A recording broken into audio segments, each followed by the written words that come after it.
less lethal people. So I want to give you some great updates on the 3D printed barrels. I know there's been a lot of controversy and a lot of nonsense going on, and so do you guys who have been following this. And listen, I really get it. I'm not coming on here. I'm going to try to be very neutral about this. I don't want to rip somebody apart. That's not my goal. I'm not looking to cause drama or anything. I get it. When somebody does this for a living and their livelihood depends on it, I understand it's very frustrating when a person or a company comes out with a new launcher that's equivalent or better than theirs for a cheaper price or even a comparative price, because now the thing that they've worked so many years and so hard on is very frustrating for them to think that some place mass produced it like that and now they have to worry about their livelihood. I get it. Same thing with barrels. When people make barrels or products out of aluminum or metal for a livelihood, and they do charge a decent amount for them because a lot of money goes into the machinery, a lot of money goes into the R&D behind it, running the electric for, buying the stock aluminum. I totally get it. And then they get upset and they get nervous because they see somebody does something in their bedroom or in their man cave in 2 seconds and comes out with something that's equivalent, or maybe not equivalent, and maybe not a better quality, but something that works the same, and somebody did it like that for peanuts. I understand that. I totally get it. And when you take guys like me and certain other people, we do this for a hobby. We're not doing it for money. We're not doing it for a business. We're just airsmiths, as I call it, or less lethal cowboys or innovators that come up with this stuff and do this. So yeah, sometimes guys do get frustrated. And there are a lot of guys out there that have a ton of knowledge, more knowledge than me, more knowledge than you guys. But here's what we have to be careful with.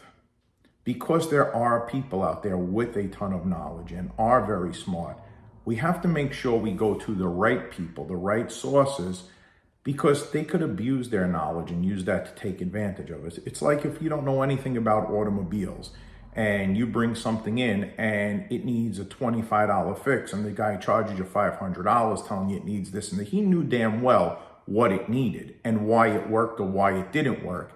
And then he fixes it for $25 and makes $500. And then you say, hey, that mechanic is dishonest. I brought it to another one. He said this, this, and this, and he fixed it. And that actually happened to me this year. Thank God I got a second opinion. What was supposed to be $2,000 turned out to be $300. So that's that. There's no difference in this line of work, in this hobby or field here, when people are talking less lethal. So when I don't 100% know something, I go to people I can trust. I don't go to just one source. I go to a couple and I ask questions. And trust me, one of the people who I trust more than, who is the most honest person I know, I will not say his name, but I will just tell you, he is no dummy. I always go to him and I can pick his brain and he always gets back to me. And he's a wonderful source. So the reason why these barrels have been so successful so far for me over the past week, and why I have over 60 rounds through them and nothing has happened to them, is because of the type of launchers we're using. So some experienced people that have had this have had it apart and know exactly how it works. And it does not work the same as an FSC or a TCP. In an FSC or a TCP, a 3D printed barrel most likely will not work because the barrel is the bolt guide stop. On your Itrubuster / Pistelle 68, on your Assault Supply S2, and on pretty much most of your Umarex launchers, or all of your Umarex launchers, you have a bolt stop guide, which prevents it from smashing into the barrel and breaking the barrel. You don't have that on an FSC or a TCP. And to go even beyond that, NextWorks actually has a term. NextWorks is the company that makes your Pistelle 68. NextWorks even has a word that they call this, and they labeled it the spring sleeve. Okay, that's what it's labeled on there in their parts. It's a spring sleeve. So I'm going to show you basically an example of what it is like. Okay, the Salt Supply has it. You have your bolt, you have your spring, and you have your spring sleeve or your guide. And it is made of metal or aluminum. And not only does your bolt stop, and that's what your bolt hits, your spring is also in there and hits up against it. So it, in essence, I'm trying to do this where you could see in the camera, it goes in and it stops when it hits the wall of the metal. And the only thing going through into your barrel a little bit is your bolt, right? Pushing your bowl out. Therefore, it is not smacking up against your barrel. Your barrel is not what's causing the impact to stop or break the pressure of the impact. So that's why 3D barrels will work very well in some launchers and not in others.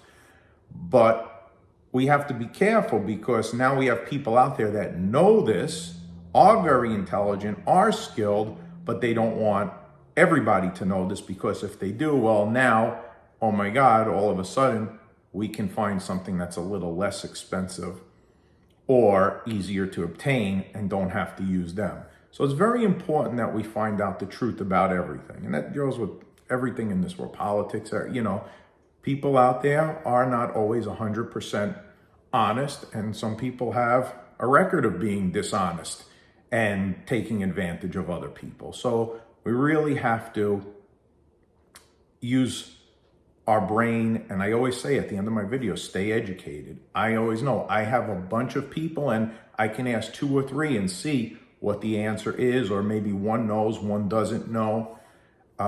It's not a biased opinion where somebody dislikes one other person and they want to give the wrong answer on purpose.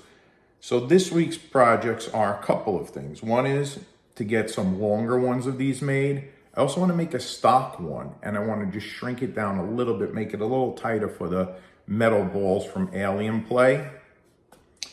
Also, I'm going to be making some to fool around with my Salt Supply S2, both in stock and in extended lengths. And another thing I wanted to talk about was, which is kind of funny, if you've ever were fortunate to take a firearm safety course, or I know I took many of them and I had to go through them when I went through the academy in firearms training. And I also did it when I became an NRA instructor, a safety instructor, just an NRA. I got my NRA safety instructor course.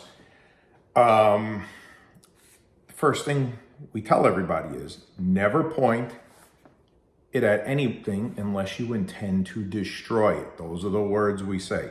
So if you're pointing this at anything unless you intend to destroy it, you're already being unsafe and doing the wrong thing. Next, if this were to, for some reason, come flying out the front end, we have to use some 6th grade science mentality here. Unless the barrel was completely plugged up and obstructed so no air could get out, well then yes, the threads can break and it can come flying out. And it will probably do the same damage as if a projectile were coming out. Whether you get hit with the projectile or a torpedo barrel, because people put in the Humerexes and stuff, arrows now and stuff, it's still going to do damage to the target we're aiming at. So whether it's this that comes out and hits the object you're aiming at, or the ball comes out and hits the object you're aiming at, no different, right? It's like saying, what hurts more, if I get hurt on purpose or accident? Neither. They both hurt the same. So we have to realize the safety lies within us, what we're pointing it out of. The next thing is, unless this is completely blocked up, which the chances of that happening are almost zero. It's like if you were shooting a straw out of your mouth. Blow a straw out of your mouth and take your finger off of it. Where's it going to go? Not far, because all the air is going out the straw, or in this case, out the barrel, and the thing is going to fall a few feet and drop in front of you. So one of the tests we're going to do later on in the week on video is we're going to produce a barrel with no threads, and we're just going to slide it in here, and we're going to shoot it out, and we're going to shoot it out with the projectile as well, and show you exactly why, when somebody rants and raves that that's crazy dangerous, we're going to show you what happens. So that's another thing. But the main point of this video is to explain to you why the 3D printed barrels on the Itrubuster / Pistelle 68, your salt supply, and your Umarex lines will work is because it has a stop guide or a spring sleeve, and all the pressure is getting absorbed in the spring sleeve. All the impact, rather, is getting absorbed in the spring sleeve.